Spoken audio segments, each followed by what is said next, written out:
तो स्वागत है दोस्तों।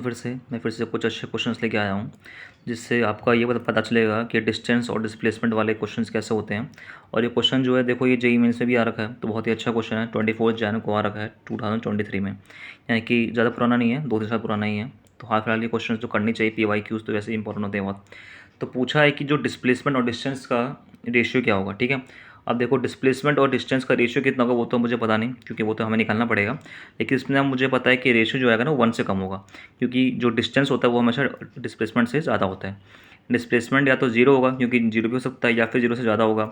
और अगर अगर जो पार्टिकल है उसने अपनी डायरेक्शन को चेंज नहीं किया, सामने सामने ही चलता गया, भले उसको स्पीड ऊपर हो नीचे हो फर्क नहीं पड़ता, एक्सेलरेशन जैसा भी हो, अगर वो सामने सामने चल रहा है और टर्न नहीं कर रहा है, कोई टर्निंग पॉइंट नहीं है, तो डिस्टेंस ही डिस्प्लेसमेंट होगा, वरना कम हो जाएगा क्या, डिस्प्लेसमेंट।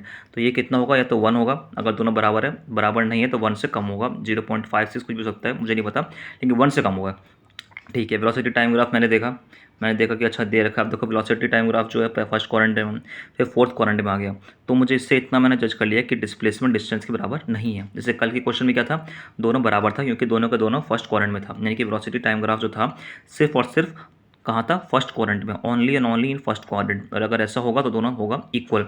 लेकिन यहाँ देखो, वेलोसिटी पॉजिटिव है, वेलोसिटी नेगेटिव हो गई, यानी कि इस एरिया में देखो भाई, वेलोसिटी क्या है, नेगेटिव है। यानी कि पहले मैं आगे चला, फिर मैंने अपनी दिशा को बदल लिया। अगर डायरेक्शन चेंज होगा तो डायरेक्शन चेंज होने से क्या होगा, डिस्टेंस और डिस्प्लेसमेंट में फ़र्क आ जाएगा। डिस्टेंस तो बढ़ता रहेगा, डिस्प्लेसमेंट कम होना शुरू हो जाएगा। और वी टी ग्राफ का एरिया क्या देता है, बाय डिस्प्लेसमेंट। वी और टी दे रखा है, वी टी ग्राफ का एरिया क्या देगा, सिर्फ और सिर्फ डिस्प्लेसमेंट देगा। वी कितना, मान लो भूल गए, तो वी कितना होता है, D x by D T. भाई ये तो याद रहेगा ना, D x by D T को, तो डी एक्स कितना हो जाएगा, वी डी टी। अब इंटीग्रेट कर दो, डी एक्स का इंटीग्रेशन कितना हो जाएगा, डी एक्स हो जाएगा, X F minus X N, यानी कि final position vector minus initial फिर position vector, V D T. Area of V T graph, V D T का मतलब क्या है, वेलोसिटी को इंटीग्रेट करना है T1 से T2 के बीच में, इसका एरिया लेना है। एरिया मत कब कैसे लोगे, अरे भाई एरिया लेना कितना आसान है यार, सबका मैंने A1 का एरिया निकाल लिया, सेपरेट मैंने एरिया निकाल दिए, लेंथ इंटू ब्रेड्थ। और देखो, find area with magnitude only, जब भी एरिया निकालो तो बस हमें मैग्नीट्यूड का यूज़ करना है। यानी कि जब A2 का एरिया निकालूंगा तो भाई -4 का इस्तेमाल नहीं करूँगा। ये 2 हो जाएगा, ये 4 हो जाएगा, 8 हो गया। A3 4 इंटू 4, ठीक है, 8 हो जाएगा, सॉरी 16 हो जाएगा। A4 निकाला तो 4 इंटू 2 से। तो भाई जब भी एरिया निकालोगे मैग्नीट्यूड से निकालोगे, अगर ऐसा नहीं करोगे तो क्या होगा, डिस्टेंस की जगह पे डिस्प्लेसमेंट निकल जाएगा, डिस्प्लेसमेंट की जगह पे डिस्टेंस निकल जाएगा। चाहो तो ट्राई कर लेना। अब डिस्टेंस पूछा है, बस सब एरिया को जोड़ दो, यानी कि जितने ऊपर वाले एरिया हैं और जितने नीचे वाले एरिया हैं, अगर मैं उनको जोड़ दूंगा तो मेरा डिस्टेंस आ जाएगा। यानी कि A1 A2 A3 A4 को अगर मैं जोड़ दूंगा तो आ जाएगा 48 मीटर, जो कि मेरा डिस्टेंस होगा।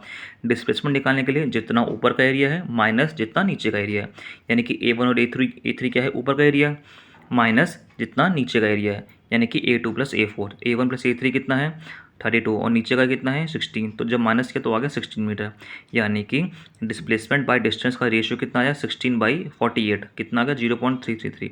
अब देखो, ये तो 1 से नीचे आना ही था, क्योंकि डिस्प्लेसमेंट या तो डिस्टेंस के बराबर होगा या तो उससे कम होगा।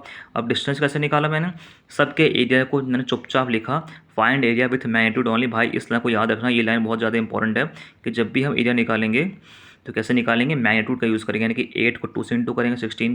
जब मैं नेगेटिव एरिया में निकालूंगा तो नेगेटिव एरिया का मतलब ये नहीं है कि आप माइनस लगा दो। अगर आपने माइनस लगा दिया फिर आपने यहाँ प्लस को माइनस, माइनस को प्लस कर दिया तो गलत हो जाएगा।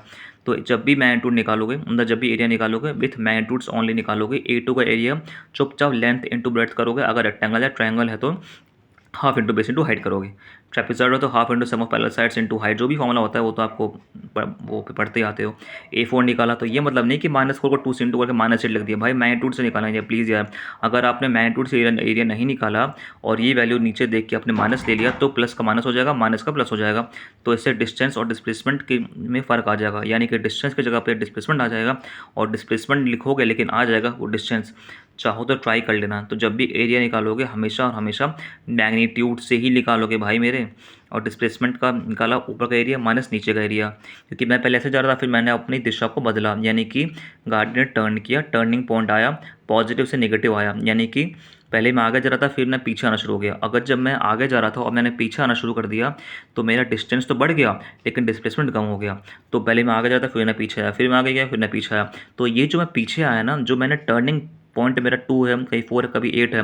तो जब मैं टर्न कर रहा हूँ तो जिस कारण डिस्टेंस और डिस्प्लेसमेंट बराबर नहीं है, डिस्टेंस तो बढ़ रहा है भाई, डिस्टेंस कैसे कैसे कम हो जाएगा यार। मैं दिल्ली से पटना जाऊँ, पटना से दिल्ली आऊँ तो डिस्टेंस तो बढ़ गया पर मेरा डिस्प्लेसमेंट जीरो हो गया। वैसे ही समझो कि डिस्प्लेसमेंट हमेशा कम रहेगा, डिस्प्ले या तो फिर बराबर रहेगा उसके, यहाँ बराबर नहीं है क्योंकि इधर टर्निंग पॉइंट है। डिस्प्लेसमेंट निकाला, डिस्टेंस निकाला, दोनों का रेशो ले लिया जो पूछा गया था। और एरिया कैसे निकालोगे, मैग्नीट्यूड से। ठीक है, अब देखो एक और मैंने क्वेश्चन होमवर्क दे दिया जेई में। देखो कितना अच्छा क्वेश्चन हुआ, 2025 का है, 23 जनवरी को आया था। अब बोला है कि प्लेन चल रहा है कोई, किसने कितना डिस्टेंस कवर किया। अब देखो मैंने लिखी ये खुद से करना का मतलब है खुद से करो। 30.5 सेकंड तक कितना डिस्टेंस कवर किया, मीटर पर सेकंड में है, ये सेकंड में है तो आंसर निकलेगा मीटर में, लेकिन पूछा है किलोमीटर में। तो भाई ध्यान से करना, जो भी आंसर आएगा आप मुझे बताना और नीचे में पिन कर देना, मतलब बताना कि क्या आंसर है, तो मुझे पता चलेगा कि आप सच में पढ़ाई करो या होमवर्क करो। तो खुद से निकाल कर देखो कि 30.5 सेकंड तक कितना डिस्टेंस कवर किया है इन किलोमीटर्स, नॉट इन मीटर्स। आप जो भी आंसर निकालोगे वो मीटर में आ जाएगा, क्योंकि वीटी ग्राफ का एरिया क्या देगा, डिस्प्लेसमेंट। यहाँ देखो यहाँ कितना अच्छा क्वेश्चन है, यहाँ पर डिस्प्लेसमेंट और डिस्टेंस बराबर है क्योंकि velocity time graph first quadrant में है। अगर वेलोसिटी नीचे की तरफ झुका हुआ होता है यानी कि फोर्थ क्वाड्रेंट में आ जाता है, क्योंकि first quadrant, second, third, fourth. अगर वेलोसिटी टाइम ग्राफ अगर फोर्थ क्वाड्रेंट में आ जाता है तो डिस्टेंस और डिस्प्लेसमेंट बराबर नहीं होता, लेकिन यहाँ पे डिस्टेंस और डिस्प्लेसमेंट बराबर है, जो कि पिछले क्वेश्चन में नहीं था, लेकिन यहाँ पर है क्योंकि यहाँ पे सिर्फ और सिर्फ फर्स्ट क्वाड्रेंट में है। वेलोसिटी जो प्लेन जो है आगे चल रहा है, पीछे नहीं मुड़ रहा है। ऊपर नीचे स्पीड ऊपर नीचे वो चलेगा, लेकिन फर्स्ट क्वाड्रेंट में है, इसलिए वेलोसिटी टाइम ग्राफ से डिस्टेंस भी निकल जाएगा, डिस्प्लेसमेंट दोनों भी निकल जाएगा, जो कि दोनों यहाँ पे बराबर है। तो ये खुद से करना, 30.5 सेकंड जो भी निकालोगे, एरिया ले लो भाई, नीचे का इसको सेपरेट कर लो। अब देखो खुद से करना, जैसे कि मैं बता देता हूँ, 0 से 2 सेकंड है। देखो एक रेक्टेंगल है, इस रेक्टेंगल का एरिया अलग से निकाल लो। रेक्टेंगल के ऊपर एक छोटा सा ट्रायंगल है, उसका एरिया अलग से निकाल लो। फिर 2 से लेकर 30.5 सेकंड तक ये रेक्टेंगल है, उसका एरिया अलग से निकाल लो। फिर तीनों एरिया को जोड़ दो, तो जो आंसर आएगा वो आपका डिस्टेंस होगा, और जो भी आंसर आएगा वो आपका डिस्प्लेसमेंट भी होगा। यहाँ पे दोनों होंगे बराबर, क्योंकि दोनों के दोनों जो वेलोसिटी टाइम ग्राफ जो है वो सिर्फ फर्स्ट क्वाड्रेंट में है। फर्स्ट क्वाड्रेंट का मतलब है कि कहीं भी टर्निंग पॉइंट नहीं है, गाड़ी अपनी दिशा नहीं बदल रही है, तो दोनों बराबर है।